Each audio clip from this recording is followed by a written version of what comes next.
I joined them in 1942. I was 17 at that time, but they didn't take me to November 17th, the month after, and I was turned 18 then, and I went to Paris Island like everybody else went, and in there we went through boot camp. Then from there I went to Camp Pendleton. I wanted to go to Aviation Mechanic School, but they said they're full, couldn't go there. But they said they'll send me to motor transport school, and I went 3 months to that. And then they put me in the garage down there. And then finally I says to the guy, the officer there, I said, you know, all my friends are going overseas. I want to go with them too, all right? So you want to go? He said, I'll take care of it. And he did. And then when we were leaving that day, we were going to Camp Elliott in San Diego. And come on, he said, well, you're going to find out what it's all about because he just came back. Wild Bill McKelvey, I think they called him, if I remember right. It was him and a major, because I used to drive him at that time down there. Where did you grow up? In Connecticut. Connecticut. No, I was born in West Virginia, though. Really? Whereabouts? And the town don't exist no more. What the hell is it? I went through West Virginia. I stopped at one of those centers they have. They said the town was incorporated into a bigger town. And you have to send for your birth certificate to Charleston, West Virginia, vital statistics, you know? And that's what I did for a buck. You got Joe Beth, West Virginia. That was the name of it. Okay. But it doesn't exist. So, How about that? so I live in West Virginia. So. you do? Yeah. That's great. So my father actually was in Bristol first, before this, and he was in World War One, and then he went back to Italy, Sicily, and got my mother, and they came back here. And then my oldest brother was born in Bristol, though. Then he moved to West Virginia because it was near Depression times, and he worked in the coal mines to get work. Then Depression really got back, and we moved back to Bristol. Okay. And that's. Okay. All my family. Three of us was born there, and the other 5 was born in Bristol. We always eight people. 5 brothers, 3 sisters. Wow. So how long did it take you to get to Iwo Jima once you left the United States? I left the United States. We went to New Caledonia, and from New Caledonia, they moved us down to Guadalcanal.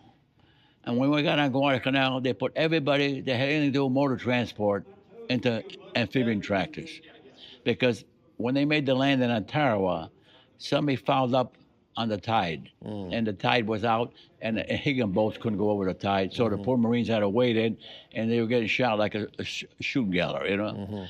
So I never saw it in my life until I got there. Wow. Well, but we adapted, you know, you got used to it. Because I was a mechanic, and I was a driver, and also a gunner. They had a 50 caliber and 30 caliber on there. And that's how we got into amphibian tractors. So when did you make it on to Iwo Jima? From there, we had one operation, but I didn't do it. I was at Emaru Island, was in the Solomon Islands too. And they Japs had already left there, so they came back, and we were working on Guam invasion, right here. In fact, there's that camp. Wow. That's here on Guam. Camp Mills, because our captain, as we were coming in, he got wounded, and then they took him out of the put him in a foxhole. Mortar came down right in the foxhole, and that was the end of him. And they named the camp after him, Camp Mills. How about that? And when we went with tours, you have to ask the guy, "Do you know where this place is?" Nobody knows where it is now. I knew it was the B-29 strip was right on top, you know, and we were on the bottom because we have to be near the water with them, you know. Right. And that's what, so we did that battle here. Wow. So it's around here somewhere. Yeah, it's down where it was near there, but where it showed you where the 3rd Division went, that's where we were. Okay. And after we got through that, they said, you're going to build a camp here. And so they gave us an area, and I went down there, must have killed 1,000 bullfrogs down there. I don't know where they all come from, you know, with shovels or whatever. And this is the area you're going to have to clear out, and we made a whole company there.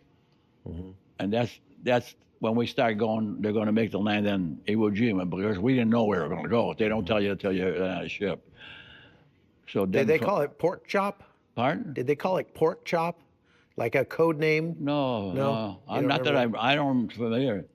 I heard somebody say The that. only I know of Pork Chop is Pork Chop Hill Yeah, someplace. yeah, no, that not that. But before we got to here, we were in the Marshall Islands. That's where all the ships congregated. So this is a faith story. This guy here had appendicitis.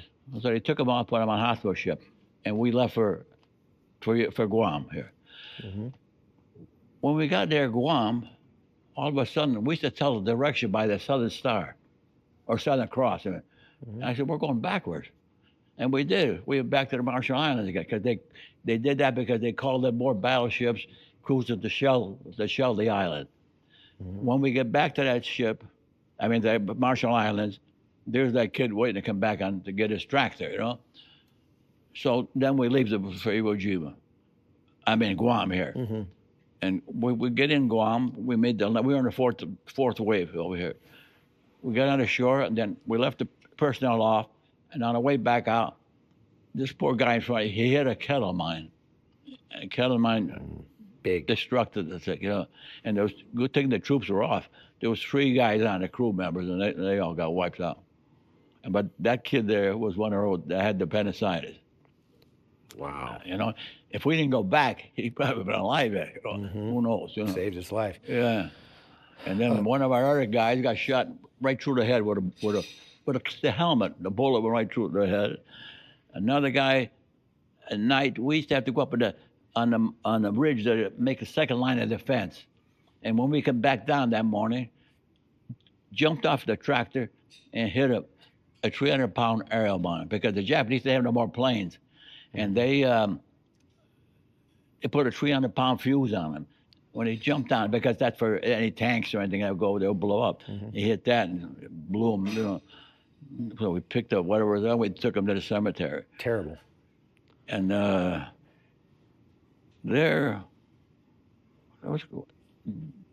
before we made that landing on Guam, there was 3 Jap planes come over, and they knocked them down. I could almost see the pilot, you know, the way they come out with a convoy. But the next morning, one of our planes came over, a TBF, I think is what they call it. And he dipped his wings, and they started firing on him. Bum, bum, bum, bum. The captain shook him flying out with a 45. Who gave you the order to fire? Yeah. And they shot the plane down. They shot their own plane down. Down he went. I bet there's a lot of friendly fire. Oh, yeah. When we were climbing the mountains over here, they used to bombs would fall short or something like that. Somebody would get killed. At that time, did you ever imagine that it would look like this? No. It was only, I think at that time, they said it was only like 27,000 personnel on there. Now he said it's 160 or something like that. But this looks like Honolulu now, you know. Yeah. It's amazing. So then let's talk about Iwo. Yeah. What was your experience there? Well, we had the 10th wave in there. So as the 10th wave got to the beach, it was congested, you know. So we actually had to take on some water to let the people off, you know. And as we did that, my tractor took on water.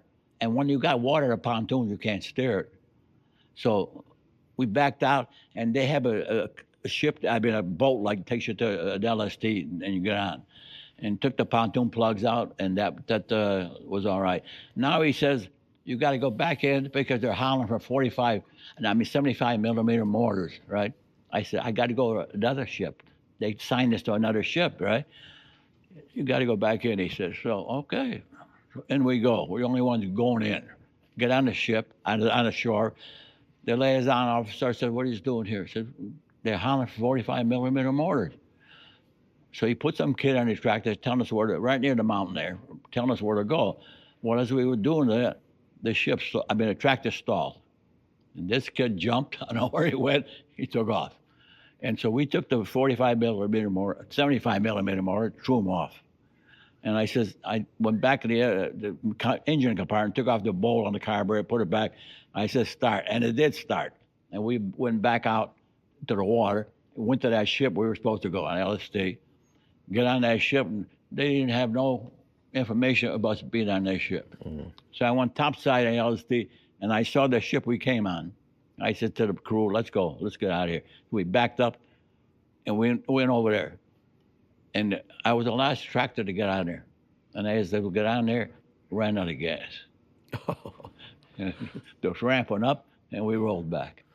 And the next day, a lot of them didn't make any ships, and they were just drifting out there. And they were getting towed by destroyers and different kind of like that. And we didn't have to stay on that island the first night because the LST goes out and comes back the next morning. And then we were but that... So you did end up staying on the island? Oh yeah. We actually, they told us originally we were supposed to stay there for a few days, then go to Okinawa and help out over there. But they said nothing would move on Iwo Jima except our tractors, and because the volcanic ash, everything would bog down until they laid the steel mesh down, and then it was all right. Yeah. And so I'm curious. I mean, right now, as we speak, the United States is bombing Yemen. But we're not going to put troops on the ground in Yemen. No, they said they're not going to put them. They bombed Iwo Jima for a month. 66 days. Yeah, 2 months before. 66 days. 66 days. Didn't do nothing. And didn't do anything. They were all underground. Through those caves. They go one down in the cave and out to the other end of the island. Right. And they had some kind of a mortar over there. It was like I think it was 325 millimeter. It would fire. They have to fire it like a rocket. And when you heard that coming, it sounded like a freight train. But a lot of times they'd overshoot the island. It was too small, the island. But when it did land, a lot of people got killed because it made a crater, big. You're talking like there was like 11,000 Japs on the island and 21,000. 21,000. Yeah. So they were running everywhere like ants. Yeah. I mean, you probably saw them running around. Well, we had to stand guard at night facing that mountain in case any of them come out of those caves. But there was a big heavy cruiser parked off of there, and he was shelling whatever he could seal up on those caves. That's when I went back out to the water. How much sleep did you get while you were on the island? Not much sleep. No? Pretty hard to sleep, I imagine. Well, you have to sleep in a hole anyway, a foxhole. There's nothing on that island anyway. There's no vegetation, nothing. I don't think they even got fresh water around that island. They distill the water or something. Rain. They had like a hot spring there, like you go in there. But we never went in there. But that's near that mountain there. I just interviewed Frank Wright. Yeah. And it's 80 years later. Yeah. He's still just torn up about what he saw there. Well, they would assign us every day to grave detail, ammunition detail, unloading the ships and like that. But you catch a grave detail, you got to put all those dead people in the tractor, and you look at that shit like that, and as you started the tractor, the blood will go into the bilge pump and pumping out blood, instead of water. And we have to bring them up to the cemetery, and they do what they have to do with them, put them. They buried them on Iwo. Yeah. And later on, they moved them? They took them out. And I don't know if there's still on there. I don't think there's anything left on Iwo. I don't think there's any still left on there. No. And were any of those guys your friends? Any people you knew? There was 4 from my town that died on Iwo Jima. And 3 of them I knew they went to school with me, But I didn't see them there, You didn't know they were there. Did you have any idea during the battle that it was going to be seen as one of the most iconic battles of World War II? Nobody ever knew, even when the flag went up. I was on the airstrip, and I just happened to look, and the flag went up. And I said to the guy, look, the flag come up, And I like the other guy said a lot of clapping. I didn't hear no clapping. All we said is about time, just kidding, But how did it make you feel? Oh yeah, good, But we, those days we were only kids, It wasn't that. That's really the only reason I joined, sir, because we used to think when we were kids we'd jump a freight train and go across the country, see something, But this here, we saw half of the world. It was the adventure of your life. Oh yeah. Without a doubt. Yeah. What do you tell your kids about what you got out of your time in the military? They don't want to know nothing. No? Nope, they didn't want to know much. My daughter-in-law says to me, "Why are they always honoring you for?" I said, "Not honoring me. They honor the service." And I said, "The real people that should be honored, the people that's in the ground." I said, "Those are the heroes, and not the ones that came back. You know, Yeah. the ones in the ground. Those are the poor guys that didn't make it back."